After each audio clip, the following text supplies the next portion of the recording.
መረጠውን መውሰድ ከምርኮ 1/5ኛውን ሁሙስ ለብቻቸው መውሰድ 1/5ኛው ለመሐመድ እሺ ሳይሰግዱ መጾም ዊሳል ሳይሰግዱ መጾም በጣም እኮ በእውነት እንዴት ምቹ እንደተሆነለት ለመሐመድ ተመልከቱ ከአራት ሚስት በላይ ማግባት እሺ በስጦታ ሂባህ ቃል ማግባት በስጦታ ማግባት ያለ ወኪል ወልይ ማግባት ያለ ወኪል ማለትም በእስልምና እንደሚታወቀው አባትና እናት ወኪል መሆን አለባቸው አይደል ለመሐመድ ግን ይሄ አያስፈልግም ያለ ወኪል ማግባት ሰባተኛ ያለ መህር ማግባት መህር መስጠት አያስፈልገውም መሐመድ በእውነት በጣም እኮ እንዴ በጣም መከራ አይቷል እኮ መሐመድ ይሉናል ሙስሊሞች አይደል እንዴት አይነት መከራ ነው ይሄ እሺ ስምንተኛ በኢህራም ለሐጅ ተነይቶ ማግባት በኢህራም ወቅት ማግባት ዘጠነኛ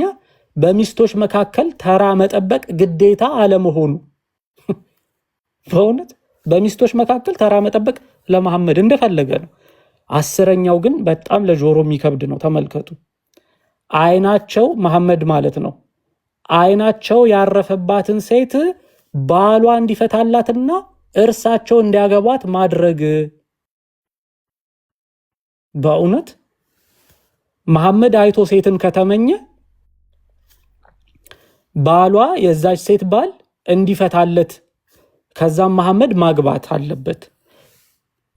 ኢማሙል ሐርመይን እንዳሉት ይህ በዘይድ ታሪክ ላይ በሰፊው ተብራርቷል በእውነት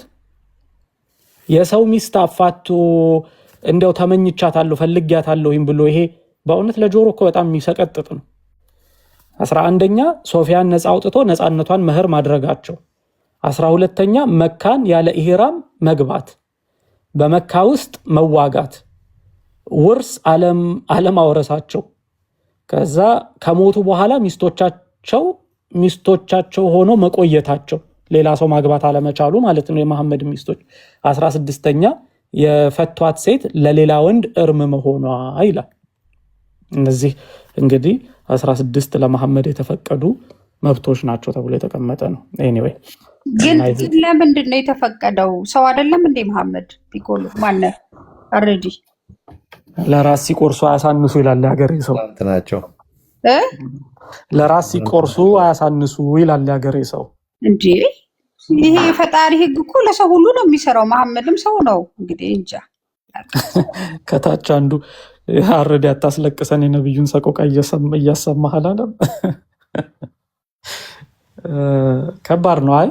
በእውነት በጣም እኮ እንዴት ሰው በ21ኛው መቶ ክፍለ ዘመን እንዴት በዚህ አይነት ነገር ሊታለል ይችላል በቃ ለራሱ ምቾት ነብይነቱን አሁን ላይ ነብይ ነን እያሉ ሰዎች ከሚያታልሉት ነገር እኮ የተለየ አይደለም ከዛ እኮ የራቀ ነገር አይደለም በቃ የራሱ ፍላጎቶች ነበሩት ያንን ፍላጎት ለማሟላት ተጠቅሞበታል በደንብ አድርጎ የሴት ፍላጎት በደንብ ተጠቅሞበታል በቃ እኛ ያነበብነው ነው በክፋት አትዩት በቃ አንብበን አይደለም ማለት አንችልም እንደዛ